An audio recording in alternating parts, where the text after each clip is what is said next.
चलिए आज का क्लास शुरू करते हैं। तो क्वेश्चन क्या है कि प्रिज्म में न्यूनतम विचलन कोण के लिए प्रिज्म में न्यूनतम विचलन कोण के लिए सूत्र सिद्ध करना है। कौन सा? म्यू बराबर sine A plus delta mean by 2 बटे साइन ए बाय 2। इसको क्या करना है? सिद्ध करना है ना। तो चलिए इसको सिद्ध करते हैं।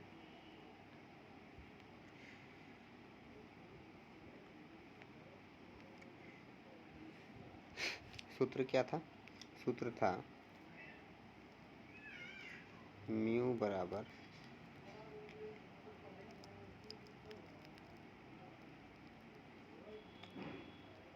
साइन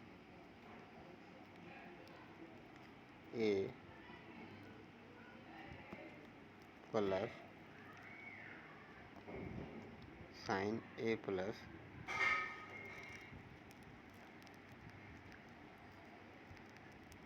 डेल्टा मीन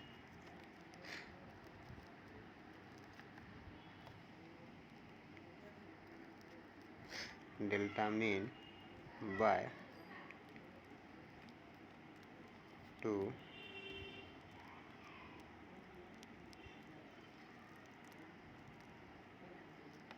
बटे साइन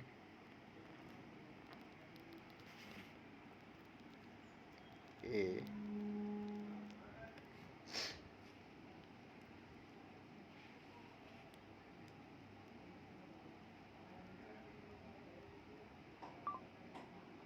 सूत्र था क्या था?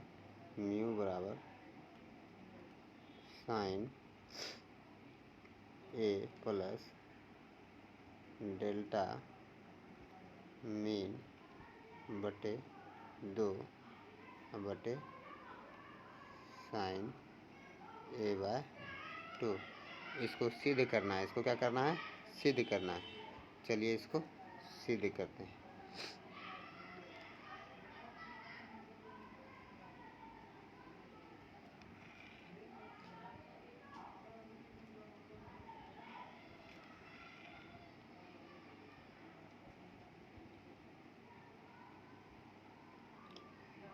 इस सूत्र को क्या करना है? सिद्ध करना है। चलिए इसको सिद्ध करते हैं।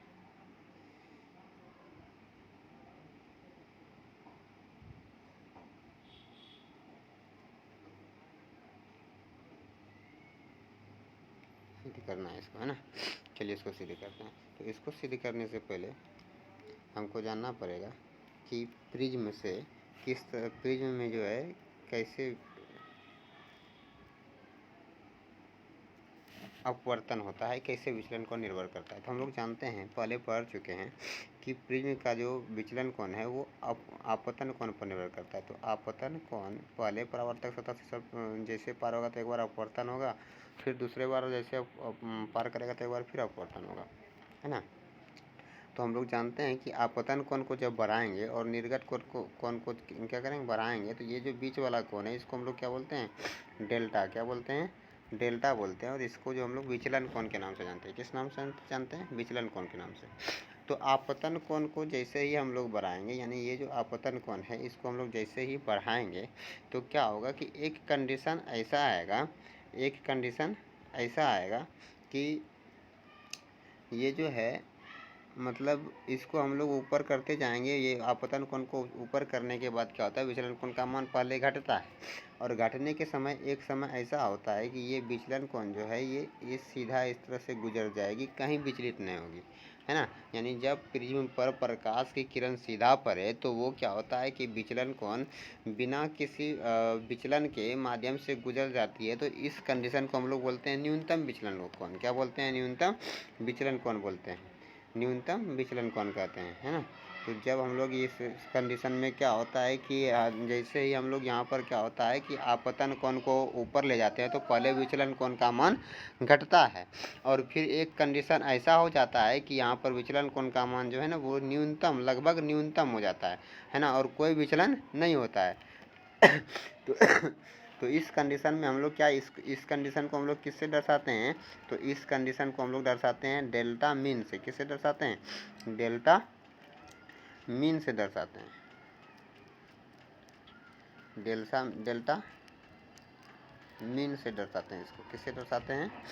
डेल्टा मीन से, है ना। और इस कंडीशन में क्या होगा कि आई जो है आपतन कोण को किससे दर्शाते हैं? आई से। तो आई का मान जो है, आई का मान वो किसके बराबर होगा? आई डैश के बराबर होगा। आई का मान आई डैश के बराबर, और आर का मान किसके बराबर होगा? आर डैश के बराबर होगा। आई का मान आई डैश के बराबर होगा और आर का मान आर डैश का होगा। कब? जब विचलन कोण का मान क्या होगा? न्यूनतम होगा। और न्यूनतम कब होगा? जब वह प्रकाश की किरण प्रिज्म से सीधे गुजर जाएगी, तो वो क्या होगा? विचलन कोण। और जैसे ही आपतन कोण का मान और थोड़ा सा बढ़ाएंगे, आपतन कोण का मान क्या करेंगे? थोड़ा सा और बढ़ाएंगे, तो इस कंडीशन में क्या होगा कि आपतन कोण का मान जैसे ही हम बढ़ाएंगे, तो विचलन कोण इस बार घटेगा नहीं, इस बार और बढ़ने लगेगा, है ना। तो हम लोग क्या देखें, जब आपतन कोण को हम लोग पहले बढ़ाए, है ना, आपतन कोण का मान बढ़ाए, तो पहले विचलन कोण घटा। और एक कंडीशन ऐसा हुआ कि जब विचलन कोण क्या हो गया? जब विचलन कोण न्यूनतम हो गया और सीधा गुजर गए, तो उसे हम लोग क्या बोले? न्यूनतम विचलन कोण कहेंगे, यानी इसमें विचलन हुआ ही नहीं। और इस कंडीशन में क्या होता है कि ये जो आई है, ये आई डैश के बराबर और आर आर डैश के बराबर, आई डैश के बराबर हो जाएगा और आर आर डैश के बराबर हो जाएगा, है ना। तो न्यूनतम विचलन कोण में हम लोग क्या देखें कि आई किसके बराबर? आई डैश के बराबर, और आर किसके बराबर है? आर डैश के बराबर हो गया, है ना।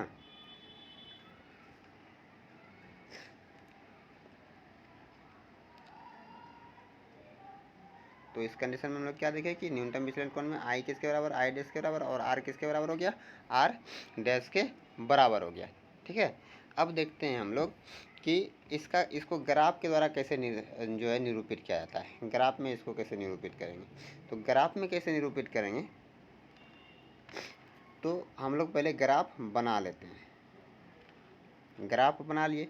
ग्राफ में इधर हम लोग दर्शाते हैं विचलन कोण को। विचलन कोण को किससे दर्शाते हैं? डेल्टा से। और इधर हम लोग किसको दर्शाएंगे? आपतन कोण को। और आपतन कोण को किससे दर्शाते हैं हम लोग? आई से। किससे दर्शाते हैं? आई से। किससे दर्शाते हैं? आई से। तो हम लोग क्या देखें कि जब आपतन कोण का मान बढ़ाएंगे, आपतन कोण का मान जब बढ़ाएंगे, तो क्या होगा कि पहले जो है विचलन कोण वो क्या होगा? घटेगा। फिर एक समय ऐसा होगा कि वो न्यूनतम हो जाएगा, और उसके बाद क्या होगा? फिर ये बढ़ने लगेगा, फिर बढ़ने लगेगा। तो वह पॉइंट, यानी कि जिस जगह पर क्या होता है कि विचलन कोण ये न्यूनतम हो जाता है, जिसको हम लोग क्या बोलते हैं? डेल्टा मीन बोलते हैं। क्या बोलते हैं? Delta mean. और इस कंडीशन में क्या होता है कि आई का मान जो है वो क्या होता है? आई का मान वो आई डैश के बराबर होता है, आई डैश के बराबर होता है। और आर का जो मान है वो किसके बराबर हो जाएगा? आर का मान आर डैश के बराबर हो जाता है। आर का मान आर डैश के बराबर होता है ना। आई का मान आई डैश के बराबर हो जाएगा और आर का मान आर डैश के बराबर होता है। तो इस कंडीशन में हम लोग क्या देखें कि ग्राफ कैसे बना? पहले विचलन कोण क्या हुआ? पहले विचलन कोण घटा और एक समय न्यूनतम हो गया, फिर क्या हुआ? बढ़ने लगा, है ना। तो ये जो पॉइंट है, ये वाला जो पॉइंट है ना, इस पॉइंट को हम लोग क्या बोलेंगे? न्यूनतम विचलन कोण बोलेंगे। और इसको किससे दर्शा देंगे? डेल्टा मीन से। चलिए दूसरे पेज में इसको देखते हैं कि इसको हम लोग कैसे नोट्स में दर्शाए हैं, है ना। तो चलिए देखते हैं।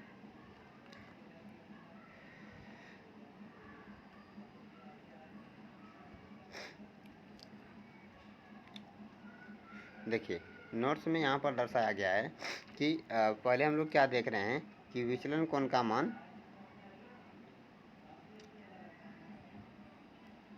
पहले विचलन कोण का मान क्या है कि पहले जो है जैसे ही आपतन कोण का मान इधर बढ़ाते गए हैं, तो विचलन कोण का मान पहले क्या है? पहले घटा है, और उसके बाद न्यूनतम हो गया, और फिर इसके बाद क्या हुआ? ये बढ़ गया है ना। तो ये जो जहाँ पर जिस पॉइंट पे ये जो है न्यूनतम हुआ है, जिस जगह पर सबसे कम हुआ है, उसको हम लोग क्या बोले? डेल्टा मीन से दर्शाएं। किससे दर्शाएं? डेल्टा मीन से दर्शाए हैं। और इस जगह पर जो है आई किसके बराबर होगा? आई डैश के।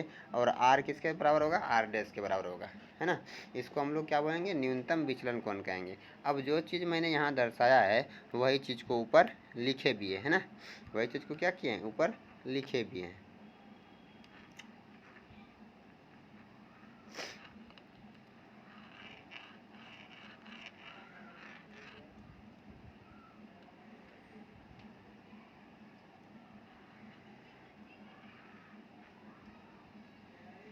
वही चीज़ को क्या किए ऊपर लिखे भी है ना। चलिए देखते हैं हम इसको क्या क्या लिखा गया यहाँ पर।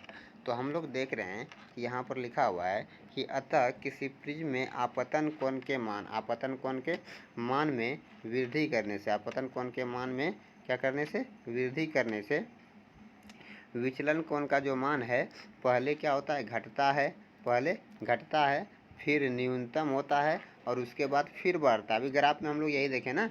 और इस कंडीशन में क्या होता है कि आई का मान यानी कि न्यूनतम विचलन कोण के लिए आई का मान आई डैश के बराबर और आर का मान क्या होता है, आर डैश के बराबर होता है ना। अब आगे की ओर देखते हैं कि क्या होता है ना।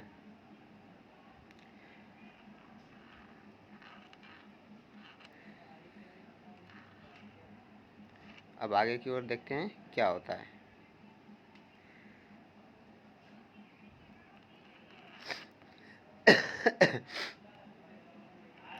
देखिए आगे हम लोग क्या देखें कि जब आई और आई का मान जब क्या होगा कि बराबर हो जाएगा, तो इस कंडीशन में इससे पहले हम लोग एक सूत्र प्राप्त किए थे। क्या सूत्र प्राप्त किए थे, डेल्टा बराबर I plus I dash minus A, I plus I dash minus A. लेकिन अभी तुरंत बताएं हम लोग कि जब डेल्टा मीन यानी कि जब न्यूनतम विचलन कोण होता है तो आई का मान जो है वो क्या होता है कि आई डैश के बराबर होता है। आई का मान आई डैश के क्या होता है, बराबर होता है ना। और आर का मान किसके बराबर हो जाएगा, आर का मान बराबर होगा किसके, आर डैश के। आर का मान आर डैश के बराबर होता है ना। ये भी तुरंत हम लोग क्या किए, पढ़े है ना। आई का मान आई डैश के बराबर, आर का मान आर डैश के बराबर होता है। तो वही यहाँ पर अब समझिएगा कि जहाँ पर आई है, आई डैश है, वहाँ पर क्या लिख सकते हैं, आई के जगह पर आई डैश लिख सकते हैं है ना। तो यहाँ पर क्या लिखा हुआ है, यहाँ पर लिखा हुआ है आई के जगह पर क्या लिखा हुआ, आई के जगह पर आई डैश लिखा हुआ है। आई के जगह पर क्या लिखा हुआ, आई डैश लिखा, आई डैश के जगह पर आई लिखा हुआ है। और आई प्लस आई कितना हो जाएगा, 2i होगा। और 2i को हम लोग क्या करेंगे, ये ए जो है ए इधर माइनस में, बराबर की इधर लेकर जाएंगे तो प्लस में हो जाएगा। तो क्या हो जाएगा, बराबर की स्थिति में लेकर आएंगे तो ए प्लस डेल्टा मीन, तो 2i बराबर कितना हो जाएगा, ए प्लस डेल्टा मीन। और यहाँ पर दो जो है वो क्या है, गुना में। जैसे इसको पलटाएंगे मतलब बराबर के दूसरे बगैर लेकर जाएंगे तो क्या हो जाएगा यहाँ पर, ए प्लस डेल्टा मीन बाय 2। और यही आई का मान हम लोग सनेल के नियम में पुट करेंगे। लेकिन इसको पुट करने से पहले देखेंगे कि इसको पुट करने से पहले हम लोग देखेंगे कि यहाँ पर जो है आर का भी मान तो निकालना पड़ेगा, क्या कि सनेल का नियम में साइन आई बटे साइन आर होता है। तो यहाँ पर हम लोग एक सूत्र और निकाले थे इससे पहले। क्या निकाले थे, ए बराबर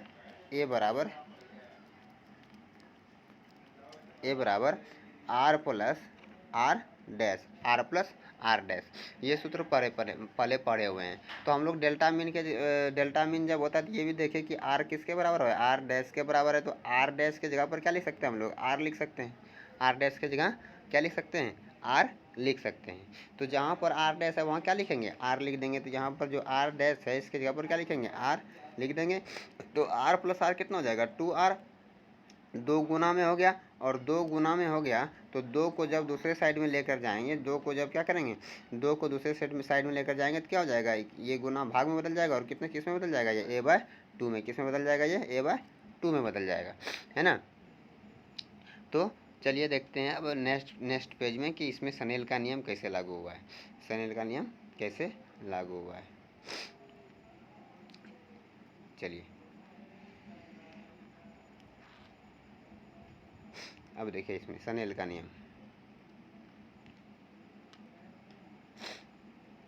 सनेल का नियम का सूत्र क्या होता है, साइन म्यू बराबर साइन आई बटे साइन आर। और इससे पहले हम लोग क्या देखे, अभी इससे पहले क्या देखे, इसमें जो है आई का मान क्या निकला था, इसमें आई का मान क्या निकला है, आई का मान क्या निकला है, इसमें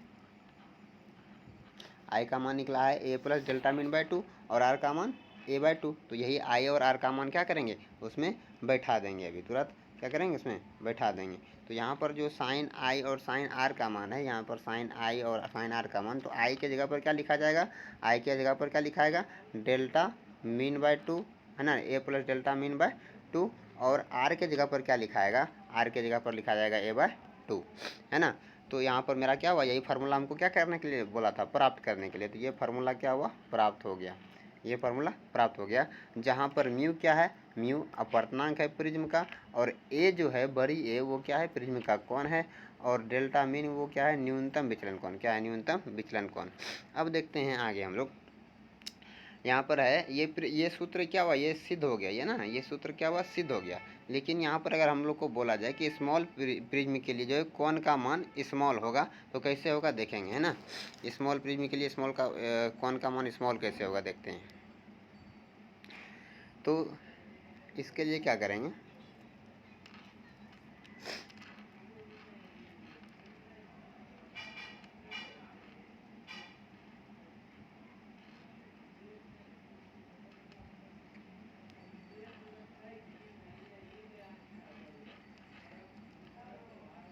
देखिए अब यहाँ पर क्या करेंगे, स्मॉल प्रिज्म के लिए जब स्मॉल प्रिज्म होगा तो कोण भी स्मॉल होगा, और हम लोग पहले ही बताए थे कि जब स्मॉल होता है तो उसमें क्या होता है कि हम लोग साइन यानी कि त्रिकोणमिति के अनुपात को लगा भी सकते हैं और हटा भी सकते हैं। तो यहाँ पर देखिए, अब पहला अपवर्तक सतह है ना, पहला अपवर्तक सतह यहाँ पर क्या है, तो पहला अपवर्तक सतह यहाँ पर ए बी है, ये अपवर्तक सतह क्या है, ए बी है।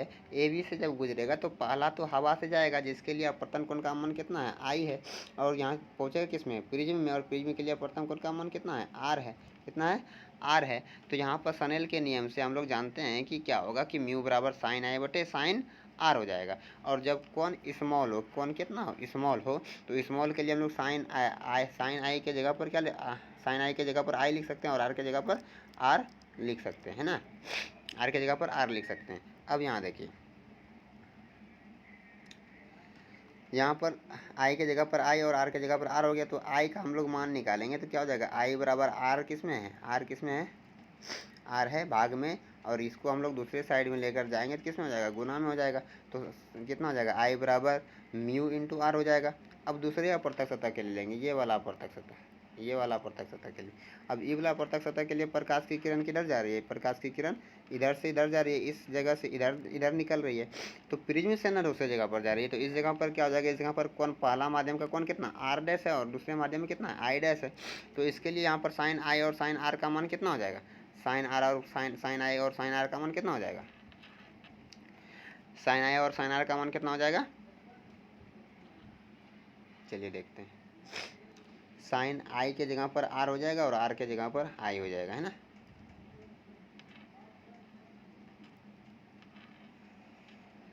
चलिए देखते हैं।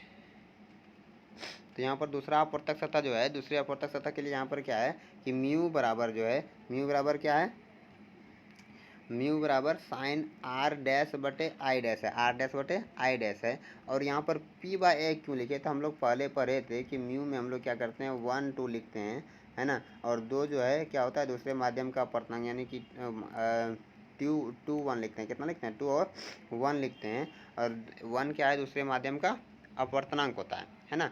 और इसके लिए फार्मूला क्या होता है, इसके लिए फार्मूला होता है म्यू 2 बटे म्यू 1 होता है ना, यानी नीचे वाला ऊपर, ऊपर वाला नीचे होता है। तो यहाँ पर क्या हो जाएगा, इस जगह पर क्या हो जाएगा, इस जगह पर हो जाएगा साइन आई बटे साइन आर बटे साइन आई, है ना। अब देखिए यहाँ पर क्या हो जाएगा कि यहाँ पर जो प्रिज्म से पहले जा रहा था, तो यहाँ पर पी म्यू ए हो जाएगा, है ना। और यहाँ पर अभी तुरंत बताए थे कि क्या होता है कि म्यू टू म्यू, तुरंत बताए थे, क्या बताए थे कि म्यू अगर 1 2 लिखा है तो इसका मतलब क्या हो जाएगा, म्यू 2 बटे म्यू 1 हो जाएगा, म्यू 2 बटे म्यू 1 हो जाएगा। तो यहाँ पर क्या होगा, नीचे वाला क्या है, पी म्यू ए है, तो म्यू ए ऊपर चला जाएगा, म्यू पी नीचे आ जाएगा। और इसके लिए क्या हो जाएगा, इसके लिए हो जाएगा क्या,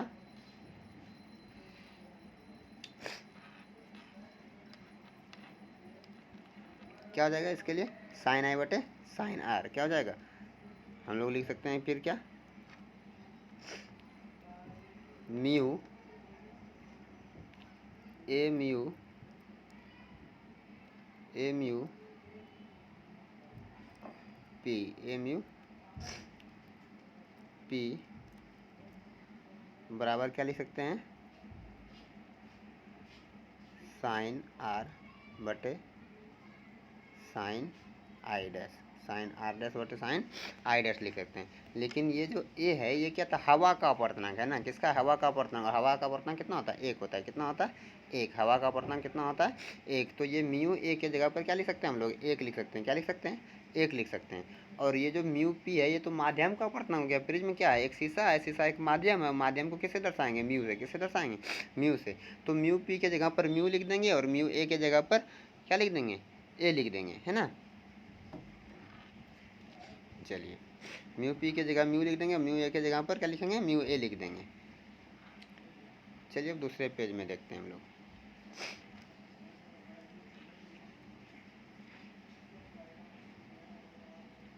दूसरे पेज में क्या होगा देखिए। दूसरे पेज में क्या है कि यहाँ पर बताए थे अभी कि म्यू पी के जगह पर क्या लिखेंगे? म्यू 1 लिखेंगे। म्यू पी के जगह पर म्यू एयर के जगह पर क्या लिखेंगे? 1 लिखेंगे और इसके जगह पर क्या लिखेंगे? म्यू लिखेंगे। तो यहाँ पर क्या हो जाएगा? आर बराबर कितना हो जाएगा? आर यहाँ जब स्मॉल है तो यहाँ पर आर साइन आर के जगह पर क्या हो जाएगा? आर डैश, और आई के जगह पर आई डैश हो जाएगा। तो यहाँ पर फिर ये गुना में इधर करेंगे तो गुना में है, इधर करेंगे तो क्या हो जाएगा? भाग में हो जाएगा। और इसको इधर करेंगे तो ये कितना किस में हो जाएगा? गुना में हो जाएगा। तो यहाँ पर क्या हो जाएगा? यहाँ पर हो जाएगा आई बराबर म्यू इंटू R1, है ना। तो डेल्टा बराबर क्या फार्मूला हम लोग पहले भी पढ़ चुके हैं और अभी भी पढ़ें। क्या होता है कि डेल्टा बराबर I plus I dash minus 1, और आई और आर दोनों का मान हम लोग अभी निकाले हैं और उसको हम लोग क्या करेंगे? मिटा देंगे, बैठा देंगे। तो यहाँ पर आई के जगह पर क्या हो जाएगा? Mu into R plus mu into R plus mu into R dash minus A. Mu यहाँ से क्या हो जाएगा? म्यू हो जाएगा यहाँ से कॉमन, और म्यू यहाँ से कॉमन हो जाएगा तो बचेगा क्या? बचेगा आर प्लस आर डैश बचेगा, है ना, माइनस ए। अब देखिए यहाँ पर चूँकि ए प्लस आर, यहाँ पर क्या होता है कि ए का सूत्र होता है R plus R dash plus A होता है। यहाँ से क्या करेंगे हम लोग कि यहाँ पर आर प्लस आर डैश के जगह पर ए का मान रखेंगे। ए का मान रखेंगे, ए हो जाएगा कॉमन, और ये हमारा क्या हो गया? फार्मूला किसका प्राप्त हो गया? फार्मूला प्राप्त हो गया डेल्टा का, यानी न्यूनतम विचलन के लिए। आज के लिए इतना ही रहने देते हैं, कल हम लोग पढ़ेंगे फिर नेक्स्ट, है ना।